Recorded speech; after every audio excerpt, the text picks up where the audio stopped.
Pardonne-nous nos offenses, comme nous pardonnons aussi à ceux qui nous ont offensés.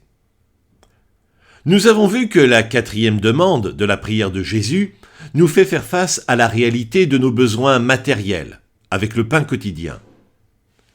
La 5e demande, elle, nous présente un autre besoin, tout aussi vital, et sans lequel les bénédictions matérielles ne seraient rien, le pardon de nos péchés.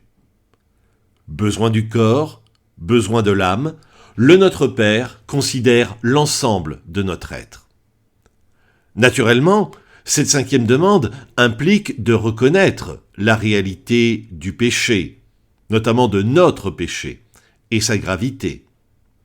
Cela implique aussi de nous conformer à la parole de Dieu et à nommer bien ce qu'il désigne comme bien et mal ce qu'il désigne comme mal.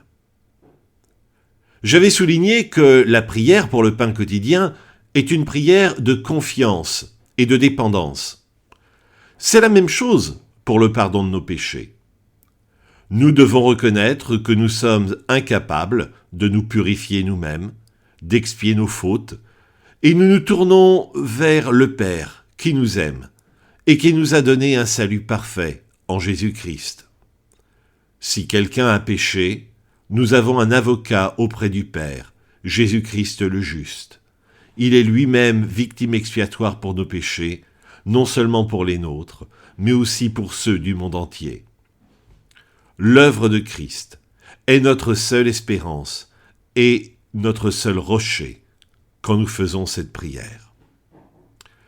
Dans la prière pour le pain quotidien, nous ne prions pas seulement pour nos besoins, mais aussi pour ceux des autres. Et ici aussi, nous ne nous contentons pas de prier pour le pardon de nos fautes individuelles, mais aussi pour les péchés du peuple.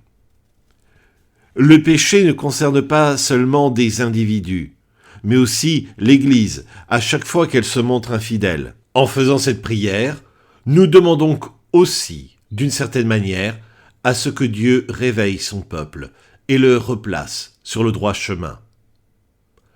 Jésus établit aussi un lien clair entre le pardon que nous recevons de Dieu et celui que nous accordons à ceux qui nous ont offensés.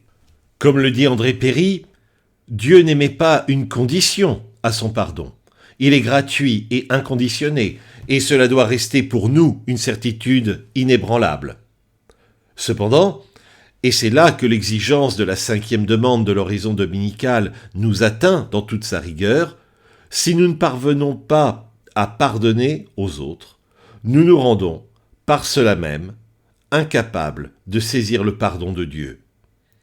Le pardon du prochain est le moyen que Dieu nous donne dans sa grâce pour nous permettre d'entrer dans la compréhension de son œuvre de miséricorde. Naturellement, je crois qu'il ne faut pas rester à ce verset et nous devons le replacer dans l'ensemble de la doctrine biblique du pardon. Mais il est vrai que si nous prenons véritablement conscience de la grâce et de la miséricorde que nous avons reçue de Dieu alors que nous étions encore pécheurs, il nous sera plus facile d'accorder le pardon aux autres. Par cela, Jésus nous fait entrer dans un chemin de grâce et de libération, en nous faisant, comme le dit Karl Barth, vivre dans la réalité de ce que Dieu a fait pour nous. On dit souvent que les chrétiens sont sauvés pour servir. C'est vrai. Nous sommes aussi, d'une certaine façon, pardonnés pour pardonner. Ce n'est pas facile. Nous le savons. Jésus aussi le sait. Et c'est pour cela qu'il nous invite à prier. Nous avons prié pour que Dieu nous donne le pain nécessaire à notre vie physique. Avec la 5e demande du Notre Père, nous lui demandons de vivre la vie nouvelle dont Paul parle en Romains. Pour aller plus loin, 2 questions. Pourquoi est-ce parfois si difficile de pardonner aux autres ? Également, il paraît que Voltaire disait « Dieu pardonnera, c'est son métier ». Comment réagissez-vous à cette vision ?